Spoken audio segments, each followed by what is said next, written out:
All right, we're out here with Orzo. And since place was on your list of items to work on, we're going to go ahead and work on that. It's also going to give us an opportunity to talk about our marker system, which might be a little bit different, but super helpful, especially where Orzo's already got a lot of learned behaviors. Like he's already got a lot of tricks that he can do, which is really great. This will actually help build clarity in that. So what we do here that's a little bit different is we have what's called an implied stay system. And essentially what that means is that stay is built into all commands, all of your known commands. So if we ask Orzo to sit or down or place, we expect him to maintain that behavior until we release him. So I'm going to go over a basic set of markers and what we call release words so that you can start to integrate this implied system to what he already knows. So for instance, our first marker we'll talk about is the good reward marker. And these are actually ones that you're probably already using. So a good reward marker is a word or sound that we're going to use to indicate to Orzo, you're doing it. We like what you're doing. Please keep doing it. So it's basically a keep going signal to Orzo. So while he's already in the behavior, we would use that good reward marker, and it's typically something like good or good boy. Orzo, good boy. So if we had him, let him finish chewing there. Sit. Good. The good reward marker would tell him we like what you're doing. Keep doing what you're doing. And we can pair that good reward marker with food or not, and see how that's the first command I've actually asked him to do. So maybe he probably does that exceptionally better at home, I imagine. But where I go to give him the food and he pops his little butt out, that's something that this implied stay good can kind of help fix. And this marker system can help fix. Good. So the good reward marker, okay, is a keep going signal that we can pair with food or not, but it should tell the dog that they're on the right track. The next marker that we'll talk about is what we call the no reward marker. This is the word or sound that we're going to use to neutrally indicate to the dog that they've made a mistake.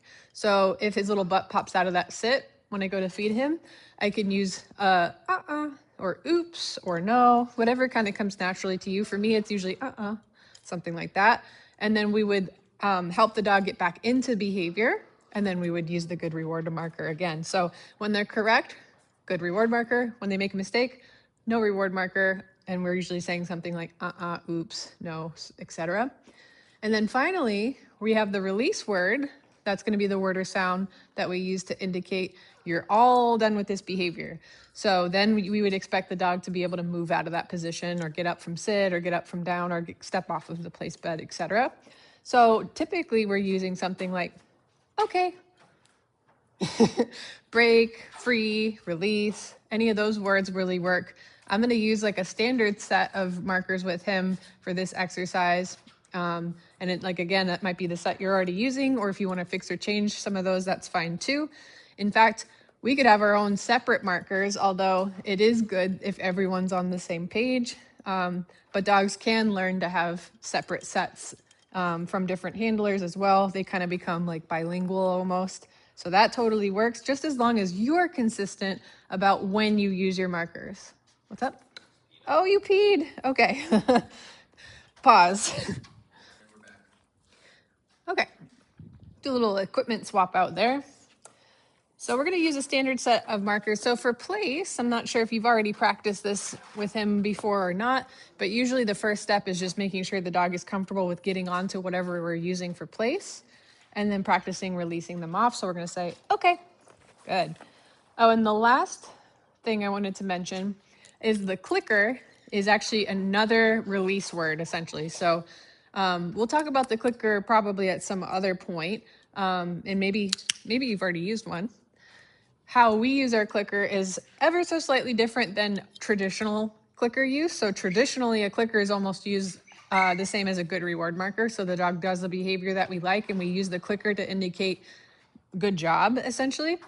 We take it a step further, and we create what's called a conditioned or instinctual response to the clicker. So the clicker will still be associated with don't go pee-pee with good, and we like that. But it's always going to be paired with food in such a way that makes the dog run to us. And again, it's like an instinctual way. So we'll talk more about that. We'll kind of put a pin in that for now.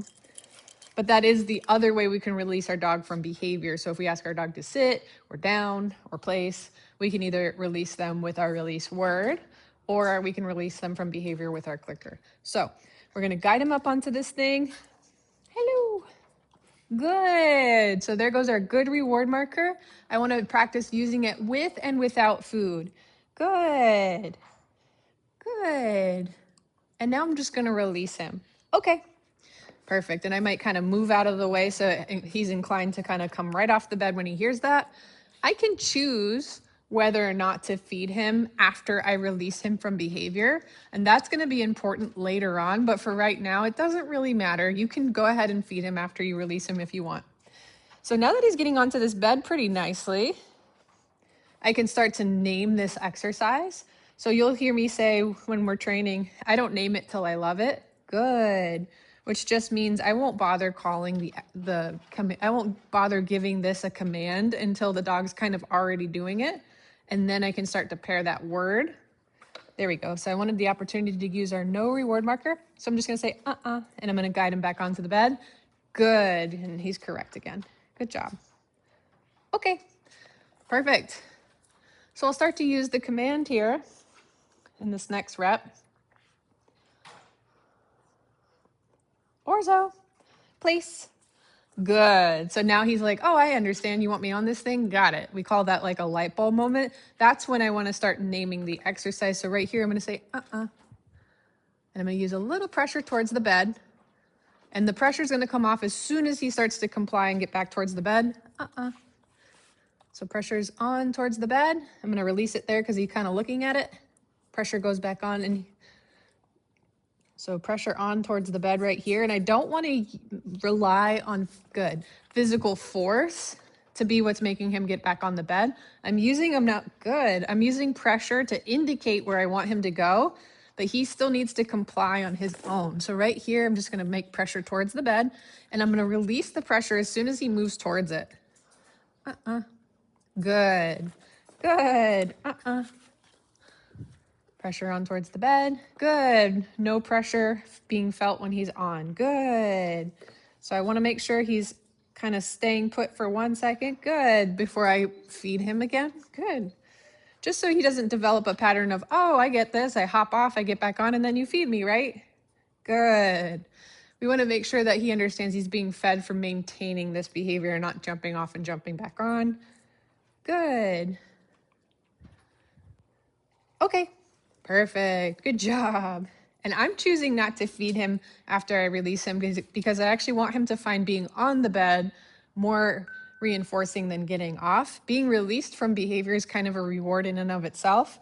So I want him to actually want to stay on the bed a little bit and find that more valuable than popping off. Orzo, place. Good boy.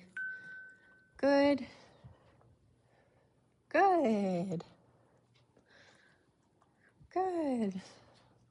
So I'm practicing saying my good reward marker with and without food. Good. Okay. And that's because traditionally, and I did feed him there, that's okay.